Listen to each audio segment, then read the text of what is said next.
नमस्कार, मैं आपके साथ अनुराग सिंह। 28 जनवरी की रात भगदड़ के बाद जबरदस्त बयानबाजियों का दौर चल रहा है। कोई कुछ कह रहा है तो कोई कुछ। नेता तो नेता, संत समाज भी पीछे नहीं। महाकुंभ में अखाड़ों के सामने आ चुके हैं। शंकराचार्य स्वामी अभिमुक्तेश्वरानंद को लेकर जबरदस्त संग्राम छिड़ चुका है। तमाम अखाड़ों ने उन्हें महाकुंभ से बाहर निकालने की मांग कर। आपको एक एक संत की बात सुनाएंगे, साथ ही ये सब कुछ क्यों हो रहा है, इसके पीछे की वजह समझाएंगे। लेकिन शुरुआत करते हैं इस बुलेटिन की सबसे बड़ी खबर के साथ। शंकराचार्य स्वामी अभिमुक्तेश्वरानंद जो कई संतों के निशाने पर हैं, उन्हें लेकर संत दिनेश फलाहारी ने मुख्यमंत्री योगी आदित्यनाथ को चिट्ठी लिखी है और ये चिट्ठी अपने खून से उन्होंने लिखी। उन्होंने अपील की कि शंकराचार्य अभिमुक्तेश्वरानंद सरस्वती को महाकुंभ से बाहर कर दिया जाए। दिनेश फलाहारी ने आरोप लगाया कि ये चांदी के सिंहासन पर बैठकर सरकारी सुविधा लेकर कथित संत विपक्षी पार्टियों की भाषा बोल रहे हैं। तो स्वामी अभिमुक्तेश्वरानंद किस तरह से सरकार के विरुद्ध बोलते रहे, ये किसी से छिपा नहीं।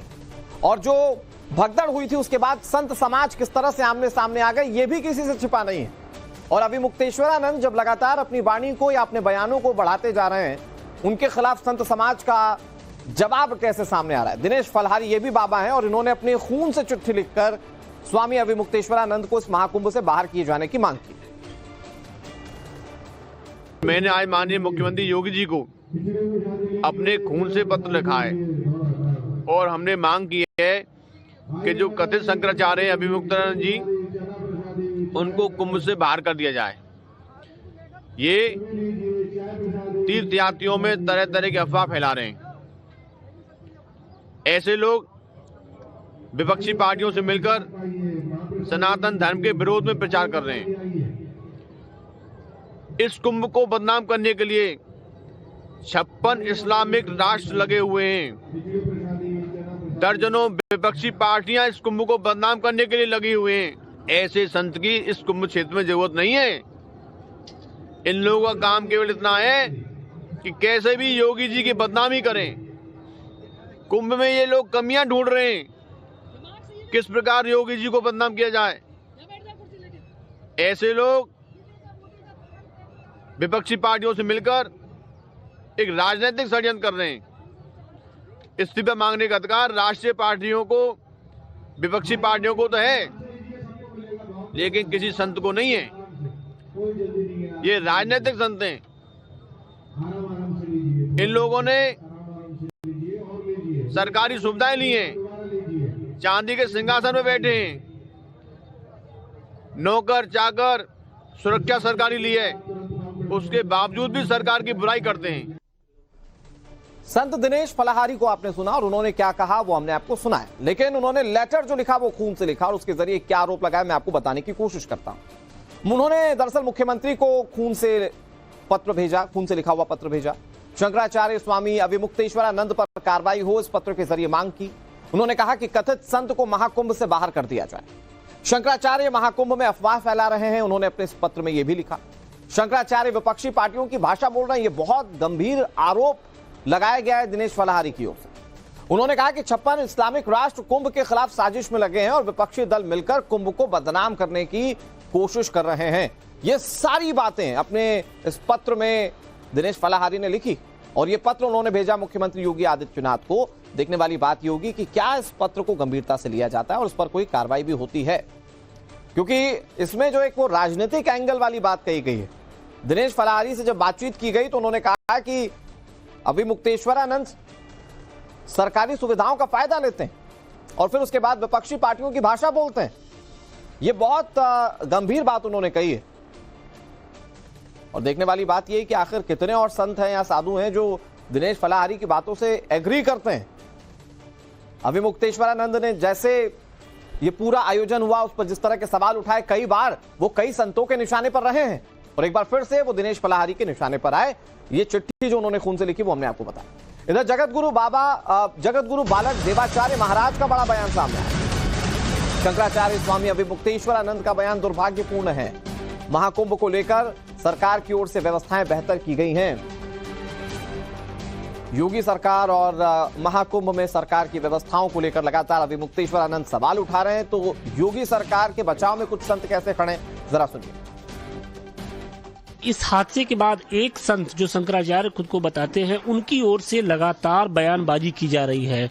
कभी योगी आदित्यनाथ की से इस्तीफा मांगा जा रहा है, कभी मेला प्रशासन को लेकर बात कही जा रही है, कभी 2-3 और हादसों का एक तरीके से वो जिक्र कर रहे हैं, और अब उनको मेले क्षेत्र से बाहर निकालने की बात कही जा रही है। देखिए, समस्या इस बात की है कि वो शंकराचार्य पद पर हैं नहीं है, ये विषय मेरा नहीं है, क्योंकि वो विषय कोर्ट का होगा या शंकराचार्यों का होगा या विद्युत परिषद का, जो भी होगा वो मेरा विषय नहीं है।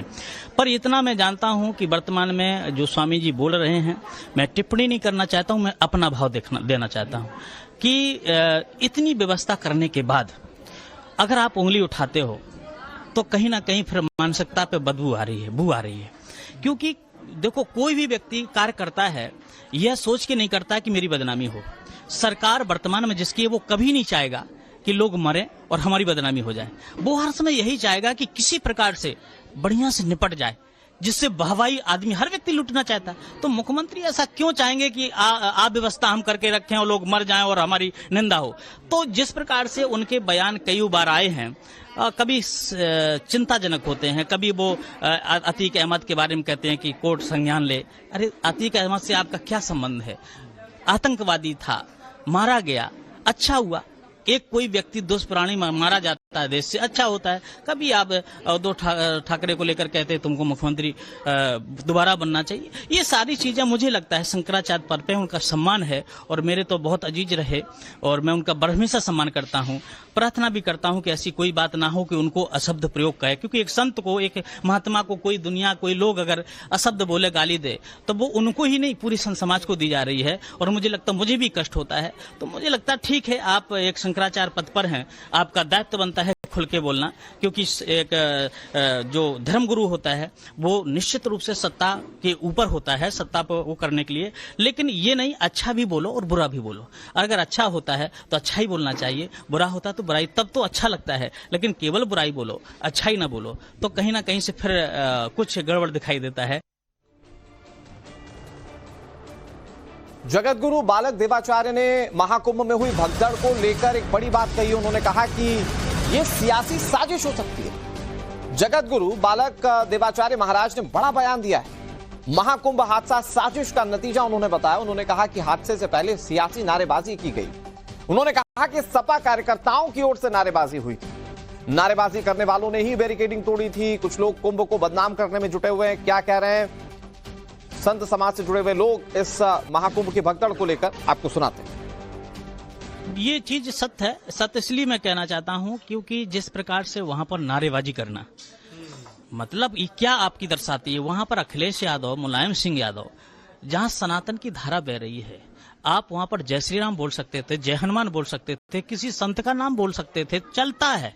किसी जगत गुरु का नाम का जयकारा बोल सकते थे, चलता है। लेकिन किसी व्यक्तिगत पार्टी का नाम वहां पर लेना, किसी व्यक्तिगत नेता का नाम लेना, वर्तमान में बीजेपी सरकार है। आपने मुख्यमंत्री योगी आदित्यनाथ का जयकारा तो नहीं सुना, आपने मोदी का जयकारा तो नहीं सुना, यद्यपि ये सरकार में है। वर्तमान में जो राजा होता है उसकी जय जयकार होती है, ये नियम है। तो ये राजा होकर के भी कहीं आपको ऐसा सुनाई नहीं दिया। लेकिन वहां पर अखिलेश यादव जिंदाबाद, अखिलेश यादव फलाने जय जयकार हो रही है। मूर्ति स्थापित करके वहां पर एक अराजकता फैलाना। अरे वहां पर मूर्ति तो शंकराचार्य की तक नहीं लगी, फोटो लगी है, अलग विषय है। फोटो और मूर्ति में फर्क है। वहां तुम क्या दर्शाना चाहते हो? तो लगता है कि एक साजिश का हिस्सा हो सकता है वो हादसा। नहीं, लगता नहीं है। ये 100% साजिश रची गई है। जिस प्रकार से 15-20 लड़के, क्योंकि वहां पर हमारे और 8-10 महात्मा जो थे उस समय, उन्होंने मुझे खुद बताया कि महाराज उस समय ऐसी एक भीड़ तो थी ही, खड़ी थी भीड़, बैरिकेडिंग के पास बहुत तगड़ी भीड़ खड़ी थी। और ये आशा कर रही थी कि अभी नागा लोग दर्शन करेंगे, स्नान करेंगे, इसके बाद खुल जाएगा तो हम लोग जाके स्नान करेंगे।